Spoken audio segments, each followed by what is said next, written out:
네, 이번에는 17번입니다. 17번. 17번에 충치가 좀 심해서 일단 충치를 우식을 제거를 해보고 있죠.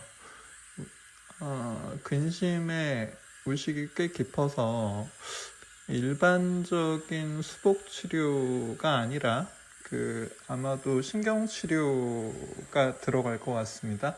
바이탈 펄프 서라피라고 그러죠. 요즘은 기존에 해오던 루트 캐널 트리트먼트에서 거기서 조금 더 다른 바이탈 펄프 서라피, 펄프를 일부 남기는 거죠. 보통 이제 레디큘러 펄프를 일부 남기는 건데, 자, 이런 걸 하기 위해서 이제 우식을 제거하면서 크라운 수복을 예상을 해서 교두 쪽에, 교환면 쪽에 뎁스 그루브를 주고 있죠. 근데 뎁스 그루브를 줄 때 저는 일단 각 교두, 각 커습을 전부 다 분리를 하고 커습마다 뎁스 그루브를 주고 있습니다. 그래서 지금 여기는 디스토 링구얼 커습이죠. 디스토 링구얼 커습을 분리하고 커습 팁을 가로지르는 뎁스 그루브를 주고 있죠. 디스토 버컬 커습도 분리를 하고 커습 팁을 가로지르는 뎁스 그루브를 주고 있죠. 이런 것들이 좀 이질적이죠. 그러니까 일반적인 크라운 프랩하고는 좀 다른데 이런 방식을 취하면 330버를 사용해서 이렇게 뎁스 그루브를 촘촘하게 주면 그 다음에 뎁스 그루브를 이용한 크라운 프랩에서 에러가 날 확률이 별로 없죠. 처음에 이런 거는 일종의 외형을 조각하는 거기 때문에 처음부터 제대로 깎아야 돼요. 처음부터 제대로 깎아야지. 처음에 어설프게 깎아놓고 그 다음에 또 고치고 또 고치고 또 고치고 이렇게 여러 번 반복하는 것이 효율이 많이 떨어지죠. 그래서 이런 식으로 뎁스 그루브를 이렇게 주면 오히려 치료 시간이 많이 줄어들 수 있습니다. 그리고 이런 식으로 커습 팁을 중심으로 바깥쪽 안쪽 그런 식으로 해주는 거죠. 그 다음에 이제 링궐 쪽의 벌크 리덕션이라고 해야 되나요? 엑시얼 리덕션 중에 상부 윗부분에 벌크 리덕션을 하고 지금 버컬 쪽도 벌크 리덕션을 해주고 있죠. 그러니까 이런 식으로 해서 기본적인 약간 테이퍼한 크라운 형태를 잡아놓고 테이퍼한 크라운 형태에서 얼마나 더 패러렐하게 줄 것인지는 치아 외형을 평가를 해서 결정을 하면 되겠죠. 그래서 지금 프락시멀 쪽에 미지얼 쪽에 프랩을 하고 있죠. 프랩을 하면서 우식의 깊이를 평가를 해야죠. 그래서 이 우식을 제거를 하면서 컨택을 따면서 우식을 제거하고 그러면서 건전 치질을 확보를 해야죠. 건전 치질을 확보를 하지 못하면 수복이 매우 힘들어지니까. 그래서 이런 식으로 컨택을 따면서 우식도 제거하고 건전 치질 마진을 확인하고 뭐 이런 과정입니다. 저는 어떤 스크립트를 써놓고 읽는 스타일이 아니에요. 그냥 화면을 보면서 동영상의 흐름을 보면서 제가 중요하다고 생각하는 핵심 부분을 보면 이제 그냥 즉흥적으로 읊어주는 거죠. 그래서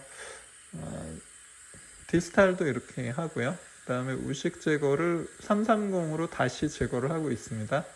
그렇게 하고 이 정도면은 그 펄프 체인버에 있는 펄프는 다 제거를 해야 될 것 같고, 자, 이런 식으로 충치가 깊죠. 그래서 저런 케이스를 그냥 수복 치료만 하게 되면 시간이 당장은 괜찮을지 몰라도 얼마 안 가서 이제 탈이 나는 경우가 많죠. 그래서 이런 바이탈 펄프 세라피라고 하는 그런 치료는 어떤 어떻게 보면은 추후에 추후에 탈이 날 확률을 줄이기 위해서 하는 술식이라고 볼 수도 있죠. 자, 프로빙을 통해서 치주적으로 문제가 있는지도 체크를 하고 모빌러티도 체크해서 치아의 파절 상태도 체크를 해야 됩니다. 프로빙 이상으로 중요한 게 모빌러티예요. 지금 우식을 제거를 하는데 330으로 제거하기에 깊이가 깊어서 지금 4번 라운드버를 사용해서 와동을 정리를 해주고 있죠. 라운드버를 사용하면 전체적으로 이레귤러티, 와동 내에, 캐버티 내에 이레귤러티를 줄일 수 있기 때문에 우식을 놓칠 확률이 매우 줄어들어요. 그래서 라운드버는 참 여러모로 매우 유용한 기구입니다. 라운드버. 그러니까 어디 무협지 같은 데 보면 태극검, 태극권 이렇게 해서 동그라미에 대해서 이렇게 얘기하잖아요. 어떻게 보면 그거랑 비슷한 겁니다. 라운드버를 사용하면 이레귤러티가 매우 줄어든다는 게 그게 굉장히 어찌 보면 포기할 수 없는 장점 아닌가 싶어요. 지금 펄프 체인버의 펄프를 제거를 하고 일부는 캐널 내의 펄프도 제거를 하고 있죠. 그래서 이렇게 펄프를 제거를 하고 요즘은 MTA가 많이 발전을 해서 이렇게 깨끗하게 제거해서 클린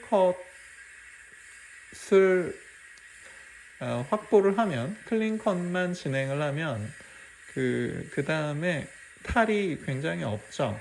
그러니까 반드시 루트 캐널 트리트먼트까지 꼭 해야 된다. 예전에는 그런 분위기였는데 요즘은 바이탈 펄프 세라피로도 상당 수준의 성공률을 보이고 있다라는 것이 이제 여러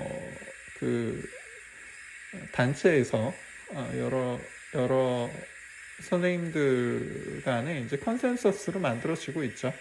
지금 근데 액세스 캐버티 하는 거랑 크게 다를 게 없기 때문에 액세스 캐버티에서 제일 중요한 게 이제 펄펄 플로어를 확보하는 거죠.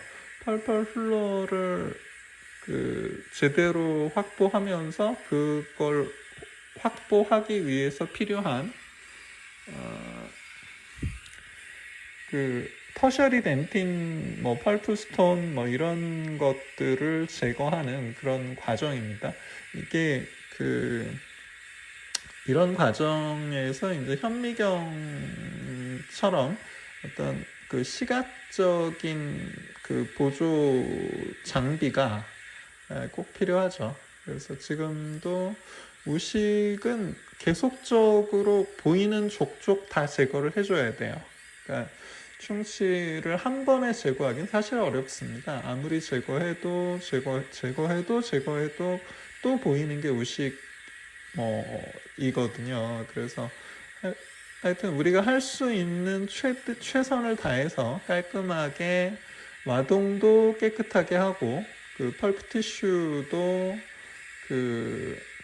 클린 컷을 해서 한마디로 오리파이스 쪽에서 딱 클린 컷을 해서 MTA를 적용했을 때 고기가 딱 막히는, 마치 와인병을 코르크 마개가 막고 있는 것처럼 그런 식의 양호한 실링을 오리파이스 쪽에서 얻게 되면 그 성공률이 상당히 높습니다. 그래서 이런 식으로 해주고 있죠.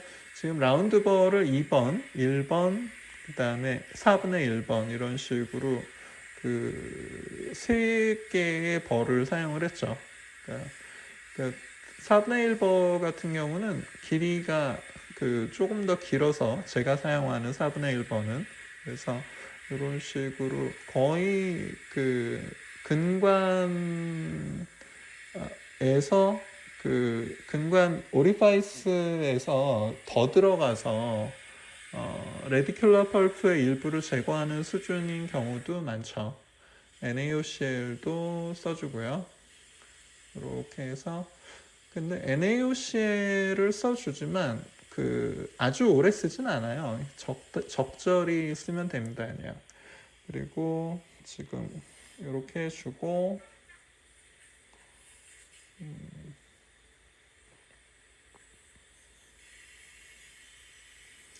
스케일러도 써주고 이러죠. 근데 근관 와동내를 깨끗하게 해주기에 제일 중요한 거는 그 버예요. 스케일러는 그냥 약간 거든다고 생각하시면 됩니다. MTA를 적용을 하고 약간 블리딩 되는 거는 너무 신경 안 쓰셔도 됩니다. 블리딩이 심하면은 그 젖은 커튼으로 패킹을 굉장히 강한 압박을 통해서 해줘야 되는 경우가 있는데 그렇게 하면 이제 지혈 효과가 매우 뛰어나죠. 근데 여기서는 이 정도 블리딩은 그냥 젖은 커튼으로 살짝 탭탭탭 해주는 정도면 충분합니다. 그래서 이 정도로 해주고 그 다음에 젖은 커튼을 위에 올려서 MTA 세팅에 필요한 추가적인 수분을 공급을 하고요. 그 다음에 한 5분 정도 지나서 MTA가 초기 이니셜 세팅된 거를 확인하고 그 다음에 하이스피드를 통해서 이제 익세스 MTA를 제거를 하고 드라이를 하고 그다음에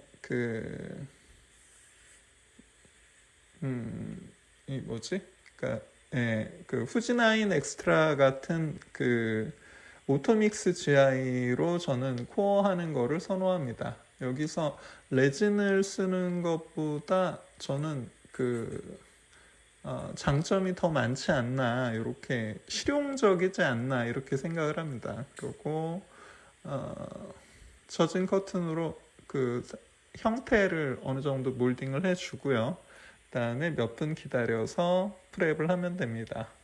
그러니까 이런 바이탈 펄프 세라피 전에 1차 프랩을 했고 그 다음에 2차 프랩을 하는 거죠. 그래서 미지혈 쪽에 프랩을 해주고요. 미지혈 쪽에 그러니까 이게 매트릭스 밴드를 쓰지 않는 것도 다 이유가 있어요. 매트릭스 밴드를 쓰지 않고 이렇게 약간 오버시켜서 그 상태에서 이제 프랩을 하는 것이 더 효율적인 면이 좀 있습니다. 그 다음에 이제 버컬 쪽에 파이널 프랩을 시도를 하죠. 파이널 피니쉬 라인을 잡으려고 하고 있습니다. 지금 미주오 버컬 쪽에 약간 약한 치질이 있는 것 같아서 거기를 깔끔하게 피니쉬 라인을 만들어서 건전 치질을 확보하려고 건전 치질 피니쉬 라인을 만들려고 노력을 하고 있습니다. 그러니까 이런 식으로 내가 지금 프랩하고 있는 곳이 건전 치질인지 아닌지를 실시간으로 보기 위해서 이제 현미경 등을 사용하는 거죠. 그래서 이게 잘 보고 판단할 수 있다면 예를 들어 맨눈으로도 잘 보고 판단할 수 있다면 좋을 텐데 그게 쉬운 일은 아니죠. 그래서 지금 버커를 프랩을 했고 팔라탈도 그 적절한 테이퍼가 얼마일지를 생각해서 기존의 프랩 벌크 리덕션으로 프랩된 면을 기준으로 각도를 좀 더 세울지 그대로 유지할지 아니면 뭐 좀 더 테이퍼하게 만들지를 결정을 해야죠. 이런 식으로 피니시 라인을 자세히 정확하게 자세히 볼수록 우리가 이런 진료를 할 때 유리하죠. 그러니까 제대로 볼 수 있으면 그 텍타일과 함께 그 감각이 두 개잖아요. 공감각이 되잖아요. 그 시각적인 시각과 그리고 그 촉각 이 두 가지를 다 쓸 수 있다면 다 쓰는 게 유리하죠. 그래서 지금 디스탈 쪽의 프랩도 버코링골의 프랩을 해놨기 때문에 디스탈은 그걸 이으면 되는 거죠. 그래서 이런 식으로 엑시얼 프랩은 이렇게 하면 되고요.